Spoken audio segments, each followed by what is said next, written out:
There might not be a league game this weekend, but we are now right into the middle of January. So let's discuss where Boro maybe need to improve and where we might need to make signings this January.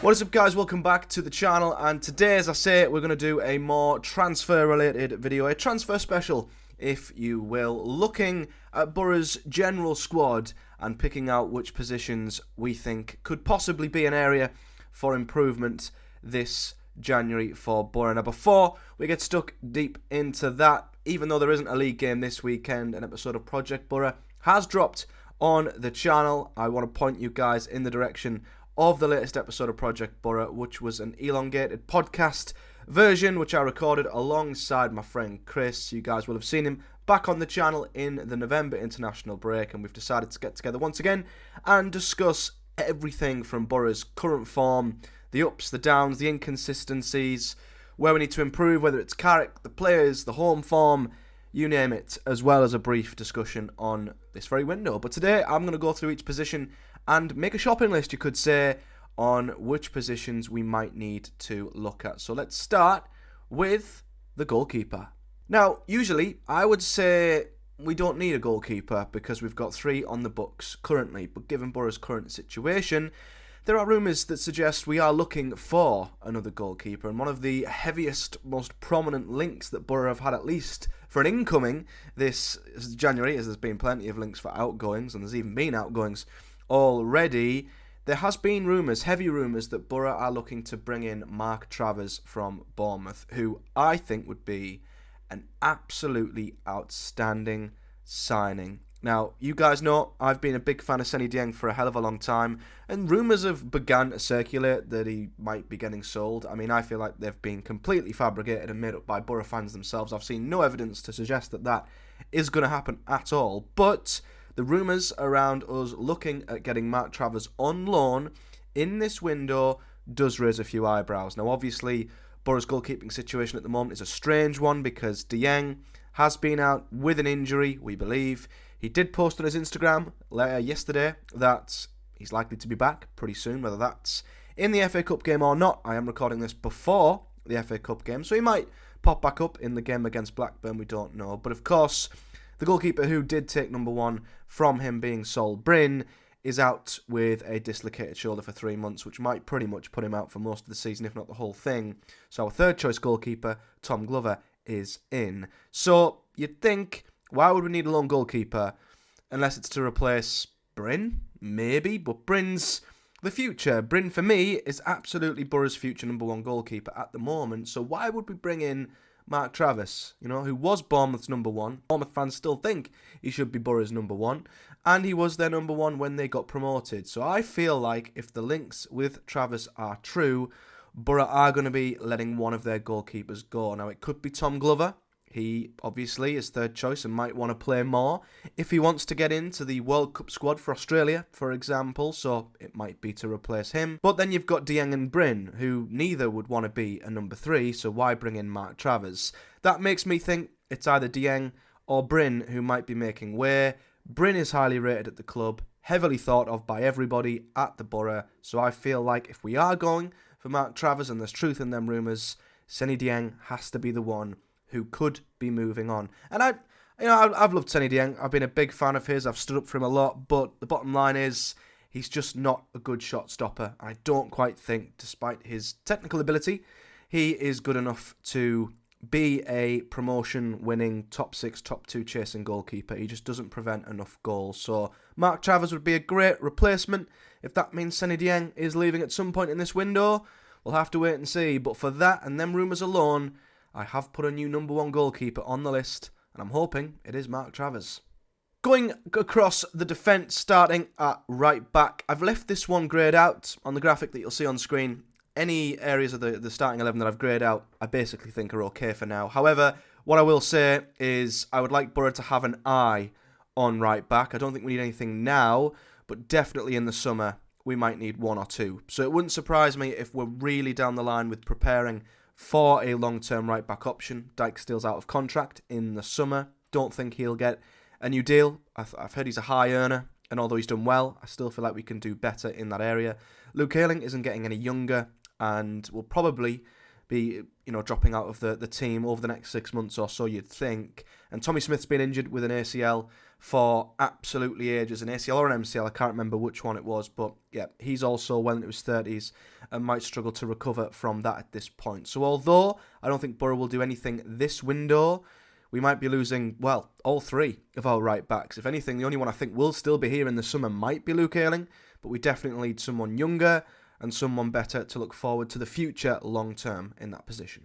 Now at centre-back, I'm going to pair them positions up because we've pretty much got 5 great centre-backs who could ideally play in both positions, and they're both fine. I think Boro have got probably the strongest pair or the strongest lineup of centre-backs in the whole league. I genuinely believe that, and that's probably what makes our defending and goals against numbers all the more frustrating. But Boro, an embarrassment of riches really in the centre-back positions, so I can't see any reason for any movement there. I don't think we'll see the back of Rav van den Berg unless we don't get promoted in the summer. I think he'll probably leave then.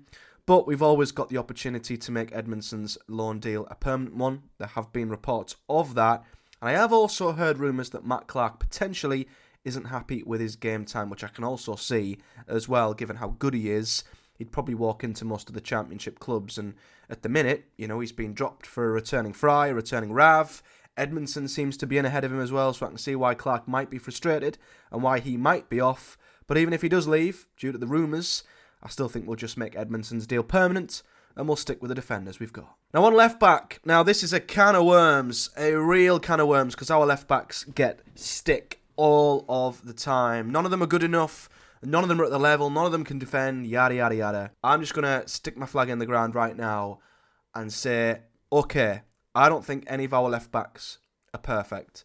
I still think a lot of people are living in the past with Ryan Giles rose-tinted glasses on and look at him as the benchmark as a great defender or the best left back Boro have had. And although he is, he was not a good defender. He was only good offensively, and this Boro team does not need a left back who is good offensively and just as bad defensively. He will not improve us at all in the areas where we need to improve. We're already good offensively. We need, if we're going to sign a left back, someone who's better defensively. So any talk of Ryan Giles, quite honestly, I'm getting sick of it. I don't want to sign Ryan Giles. We don't need Ryan Giles.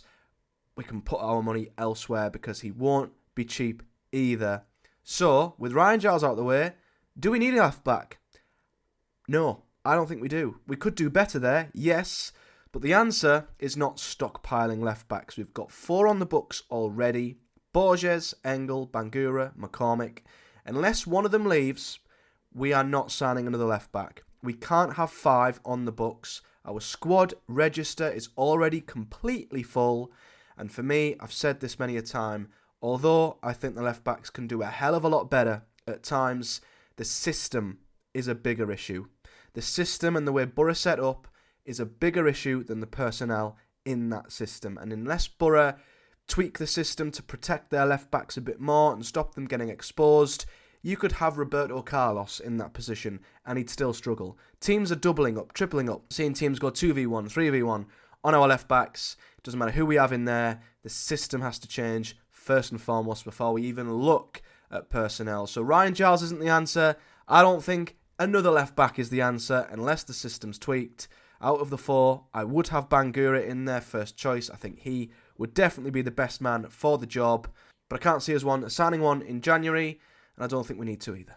Now in central midfield, it's safe to say on the right hand side, we're okay. Hayden Hackney is a starter. He will remain a starter. He's the best player in that position. Barlasser, a lot of question marks about Barlasser. If he went, then yeah, we could do better and we could upgrade, but I don't think he will. So I've left that position as it is with Hackney starting. However, on the other side, I have got that as a big, big recommendation and an addition to my shopping list, because what I think has been seen and revealed and what has come to light in recent games and recent weeks since Aidan Morris got injured is that we miss him so much. Not only is he a huge benefit alongside Hackney, and I think the balance is just so much better, he's the only one in the team who has the level and the ability to intercept and read play like he does, to break up play like he does, and link up with Hackney and play through the thirds. He is like a little terrier who is so good at predicting what will happen and winning the ball back, recycling possession and getting Boro moving, and has been our permanent signing of the season. So for me, once he's back, we'll be a lot better off. But I do think a slight oversight on the recruitment team is maybe that we don't have a backup midfielder with the same qualities as Aidan Morris. Johnny Howson, we can't rely on it anymore at his age. Unfortunately, I don't think he's quite sharp enough now to do exactly the same role that Morris does consistently enough. And obviously on the other side of the midfield pair, it's a different player. It's a more progressive, forward-thinking, passing sort of midfielder. Hackney and Barlaser can do that. They just can't play together. So that's why I think on the other side, just in case Morris gets injured again, I would like Boro to invest in a midfielder who is similar to Morris, just so the balance in midfield isn't disrupted like it has been in recent weeks. On the right-hand side, I have got another position to add to our shopping list, and that is, of course, at right wing. Obvious reasons for this, Isaiah Jones has just left for Luton Town. A very interesting move I didn't see coming, especially with the links alongside Ben Doak possibly being sold to a Premier League side by Liverpool. I do think the Jones move makes sense. I do think it's a great move for him, and I do feel like he may have been getting frustrated at not starting. So I am surprised, but I'm also not at the same time, and I'm very happy for Isaiah to go to Luton and play in a system that I think will suit him a lot more. But I am also slightly sad to see him go. But it's because of that we simply have to bring in a replacement for him. Now I know Micah Hamilton could come across. He could play there. Silvera will not be coming into this team. He'll be getting loaned straight back out. The only option behind Ben Doak is Marcus Force. And although I love Force, I just can't rely on him to keep fit. So that, paired with Jones leaving and the noise around Ben Doak, we definitely need another option at right wing. And if Doak leaves, well, we need two. So at the moment, we only need one. I'm hoping we don't need two. I'm looking at the teams who were linked with Doak, and I'm seeing that Millwall have sold Eze to Palace, or that looks likely, at least at the time of recording. Ipswich have signed Philogene from Villa. That makes me hope that they have turned their attention elsewhere from Ben Doak, and he will still be a Boro player come February 1st. So that is okay, but he still needs backup, and that's why right wing is definitely on the shopping list. On the left-hand side, I think we're fine there. I don't think we need to add on top of McGree or Bergzorg. I've seen a few fans mention that we might need a more goal-scoring player from that left, and I can definitely see the point. You know, someone maybe like Doak who offers us just as much width, but maybe just as much of a goal-scoring threat from the left-hand side. I definitely see that, and it's more a nice to have. I wouldn't see it as a priority when we are already looking at three possible other positions where we might be making signings. So I think McGree, Bergzorg are absolutely fine. I think between the two of them, they offer us completely different options, which is also really, really good. And I guess Micah Hamilton could play there too if needed. So we've realistically got three players already in that position. So although we'd like to improve it there, we'd like to improve in every position if possible, I think we're okay in there for now. The same goes for 10. You know, there's no one else who's going to come in ahead of Finn Azaz. He's one of the best players in the Championship and will start every game when he's fit. He's crucial to the way we play. There's no need to bring anyone in there. And if he is to drop out, we've got Alex Gilbert. So I guess you could, look at the right wing side and say, well, we've only got two players there, so you want an extra body there. I get that. A third body could help with an extra bit of depth if Azaz and Gilbert were to get injured, but you can always bring Riley McGree into that central area. Then you've got Bergzorg and Hamilton on the left. So I think there's other options in there as well. But for me, Azaz, a fantastic starter. Gilbert, a very good backup. That position is absolutely set. And finally, up top, we've got the striking position. Now, I have left this one on the shopping list, but I've put an asterisk on if Lath leaves. Now, I would be shocked if we are still with both Lath and Doak at the end of this window. If we've still got both, fantastic, but I feel like we'll lose at least one. As we know, a lot of links and interest to Emmanuel Lath in this window by various bottom half Premier League sides. I've seen Leeds linked as well, but Boro would not sell to a Championship rival in a month of Sundays, so I think that one can pretty much go in the bin. So for me, I've put that as an if. If Emmanuel Lath leaves, and I can still see it, if the right money is put in front of Boro, then we have to bring in another striker. Now, whether it's a first choice striker, whether we splash the cash and bring in a Tom Cannon, I'd love that. That would be my preference. Or whether we go down to League One or to somewhere else in the Championship and bring in a more younger player who fits the model, who we buy young and build up, who can be the next striker behind Tommy Conway. That would also, I think, be fine as well. So, again, I'd love to keep Lath. I hope we keep Lath. But just down to the interest, I have put also on the shopping list a striker if Latty Lath leaves, which for me, it's 50-50 right now. So guys, there's my overall shopping list and Boro squad depth. So the ones I've left in full colour and not greyed out are the ones I definitely feel like Boro need to improve on. A goalkeeper just down to the links with Travers and maybe replacing Dieng. A midfielder in the mould of Aidan Morris. A replacement for Isaiah Jones.